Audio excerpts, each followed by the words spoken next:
Hello guys, what's up? It's me again, si Mima Alicia nyo at nagbabalik ulit para sa ating panibagong video. So ito na nga po guys, merong niluluto ngayon ang hakbang maisog. Hindi ko lang alam kung ginagaya nila kami, pero okay, talakayin natin to.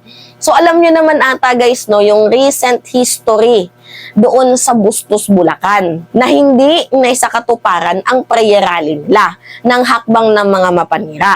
Dahil unang-una nga po guys, hindi sila pinayagan ng LGU at ng mayor para gamitin ang mga public places doon sa Bulacan. So ngayon nga po guys, mapipilit sila. So kumuha kuno sila ng pribadong lote. Eh yung kinausap lang nila yung caretaker. Hindi nila kinausap yung may-ari, yung totoong may-ari ng lupa.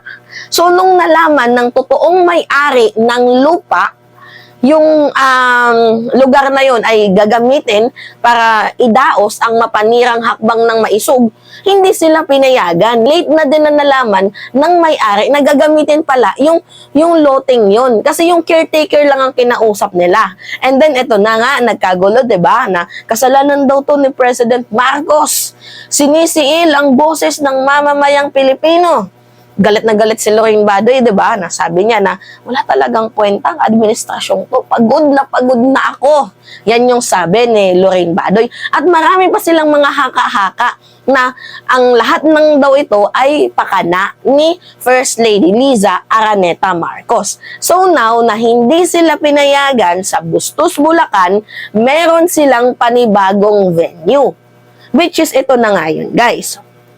Prayer for Peace Rally Negros Oriental. Ngayong May 7 daw yan. Guys, hindi ko pinopromote yan ha. Huwag kayong pumunta dyan. So guys, ngayon, bakit ko to na itapik? Kasi nga po guys, hindi natin alam kung may permit na naman sila. Baka malay mo, nag-set na naman sila ng mayroong prayer rally sa Negros Oriental. Tapos pagdating doon, wala pala silang permit. Tapos, yung yung pinaka-objective lang naman doon, pag hindi sila pinayagan, ang sisi kay President Marcos, pwedeng ganun eh. Kasi nasimulan na sa Bulacan. Diba? Kapag hindi sila pinayagan, gagamitin na naman nila yung mga tao, kunyari, pumunta doon. Tapos, pag nalaman natin na hindi pala pinayagan, wala palang permit, sasabihin nila, nakasalanan na naman ni PBBM. And kung matuloy man, itong prayer rally na to, I think, mas malala ang mga paninira. Kasi nga, yung recent history, nakita nyo naman, di ba, sa Bulacan, hindi sila pinayagan.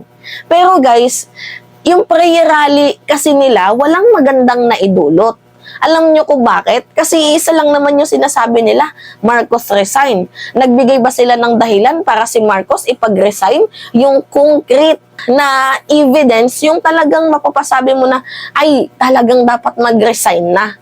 Pero kung yung ginagawa nila, katulad noon, diba, sa mga prayer rally nila, unang prayer rally nila, gusto nilang pag-resignin si PBBM, bagkus may presidente daw tayong adik. So ngayon, ako naman, hanggat wala kayong matibay na ebidensya, lalo pat nagkaroon ng Senate hearing na nga, no, sa drugs kay Bato. Pero walang facts tayong nakita doon. Si Morales, sinungaling yung mga dokumento. Anyway, ito na nga guys. Yung gusto nilang reason na ipinupursue nila na kung bakit mag-resign si PBBM is that because may presidente tayong adik. Yan po guys yung pinupursue nila. Kaya gusto nilang mag-resign si PBBM kasi balay-balentong na daw ang kanyang mga desisyon. Kaya nga nila gustong i-pursue na mag-resign na kasi adik si PBBM. Diba guys, tingnan nyo ang nonsense ng prayer rally nila. Tapos may presidente daw tayong hindi totoong nanalo, nandaya daw. Yan guys yung yung pinupursue nila. See? Diba? Nakakaloka. Samantalang yung gaganaping prayer, hindi pala prayer kasi hindi kami gumagaya sa kanila, sa resign rally. Yung gagawin naming rally, tingnan mo, prayer rally sa kanila, pero yung ginagawa nilang prayer rally, puro paninira. Diba? Prayer rally means magdadasal kayo, sama-sama kayong magdadasal. Diba? About wisdom, about God, pagpapasalamat. Diba? Paghihingi ng hiling. Prayer rally nga. Pero ang nangyari, prayer rally, magdadasal ng konti, tapos maninira. Prayer rally ba yun? Talagang binaboy nila yung salitang prayer rally, no? Anyway, hindi kami gagamit ng prayer rally. Ang gagamitin namin, Sara Resign Rally.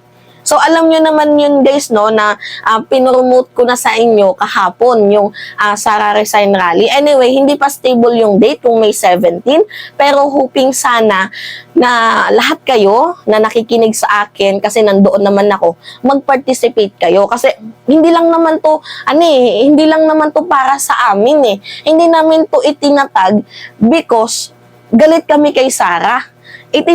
Itinatag namin itong Sara Resign na Rally kasi meron kaming mga nakitang factual evidences. Actually, madami, 'di ba?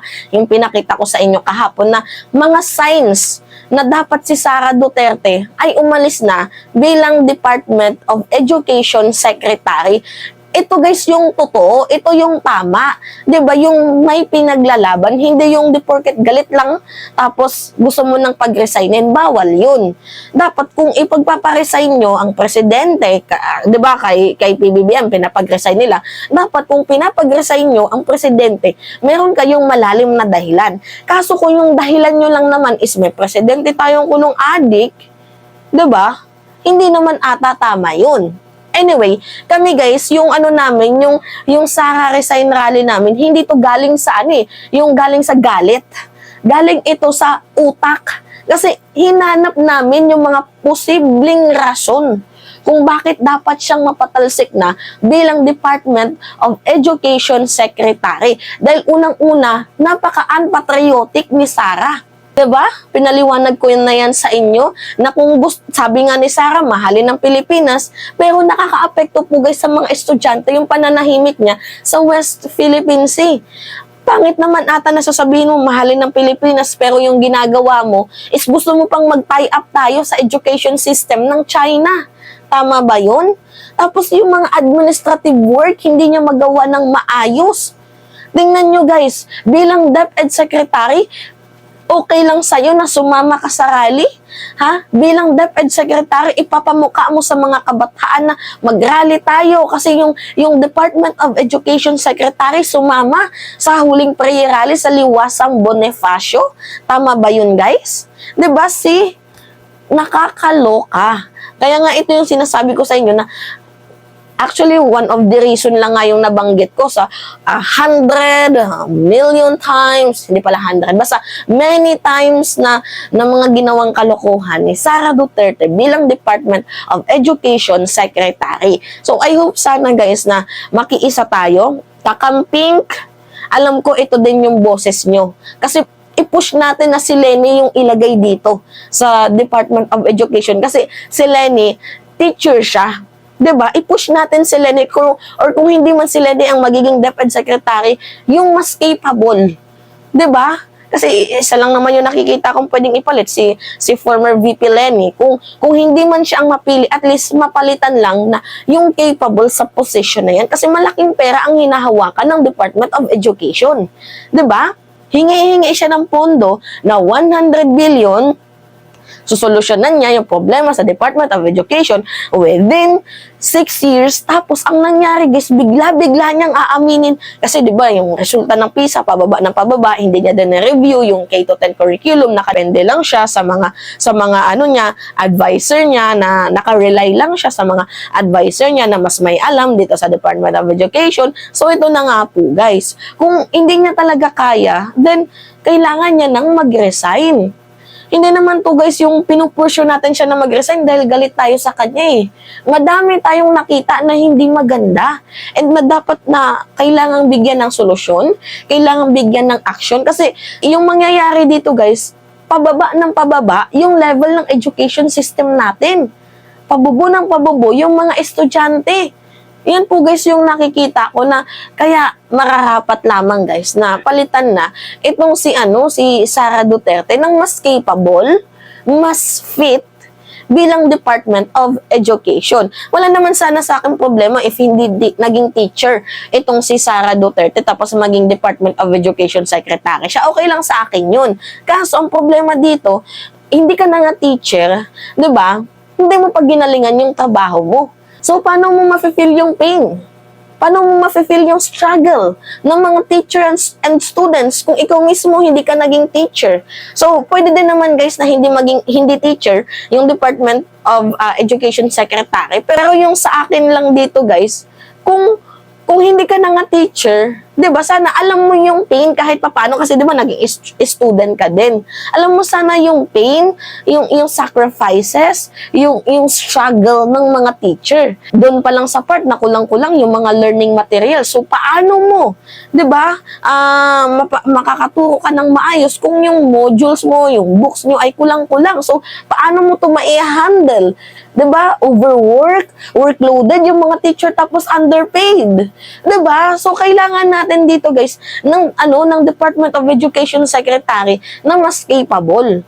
Tapos yun na nga guys yung sinasabi ko sa inyo, yung mga ghost students, 'di ba? Yung pagbabawas niya pagpapalaki niya ng taxes, pinapagamit niya yung mga eskwelahan para I stand for kibulo, yung mga ganun-ganun, 'di ba? So kailangan natin dito guys yung maayos naman. Hindi yung ginagamit yung Department of Education para humuthot ng pondo. 'Di ba? I hope na nagigets nyo ako, guys. Alam ko na-feel nyo ako eh. Ang problema lang dito, wala kasing bumuboses. So ito na guys, boses na natin to.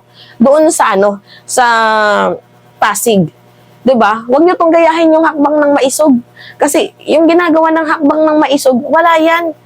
'Di ba? Yung ginagawa ng hakbang maisog, paninira lang, walang facts, walang evidence, walang yung valid reason na kung dapat mag-resign na si PBBM, bagkus gusto nilang pag-resignin lang kasi galit sila. Hindi naman ata tama 'yun, 'di ba? Anyway, yun lamang ho guys, at it's me again, si Mima Alicia nyo, nagbabalik ulit para sa ating panibagong video.